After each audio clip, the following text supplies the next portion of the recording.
If you'd have asked Josh Todd about the inspiration behind Warpaint and Buckcherry's 8th studio album, and indeed a frontman's goal in making music, he's got a ready response. I want to connect with people, host a party and give people the night they're going to forget, Todd says.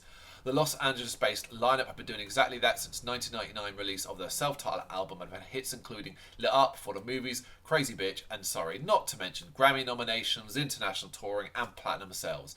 Warpaint will be released on March 8th, 2019 by a Century Media record, adding to their impressive legacy, boasting dynamics and immediacy of the band's incendiary live show, coupled with Todd's personal no-hold-barred lyricism. Fans of the long-term rockers can breathe easy. Warpaint sees Buckcherry continue with the groovy, sleazy and fun sound that has made them worldwide superstars. If you're desperate for your Buckcherry fix, Warpaint more than delivers on that. However, on the same front, if you've never been a fan before, this isn't going to change that. We see the best and worst of the band with the opening title track. Sultry vocals and some really tight sounding riffs, gets the head nodding and the foot tapping, but it doesn't seem as though the band are really pushing themselves here. Is it catchy? Absolutely. Are we going to be rocking out to this in a month's time?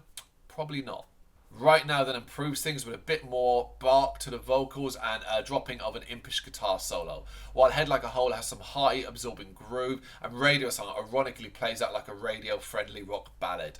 That would probably be more clever if it was anything more than just a passable tune.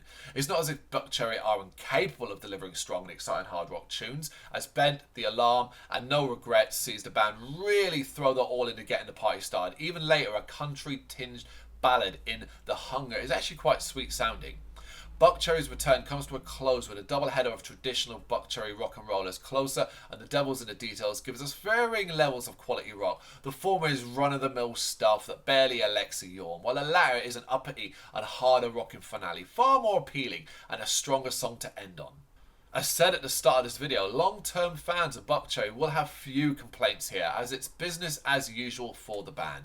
However, several times they just seem to take it too easy, far too easy, resulting in somewhat uninspired and weak tracks. It's not a bad album. Don't think that for a second. It certainly is not. But there are only a handful of tracks that would end up on a Buckcherry best of playlist in my opinion. Check it out yourself. It's out on March 8th, 2019 via Century Media Records and tell us what you think.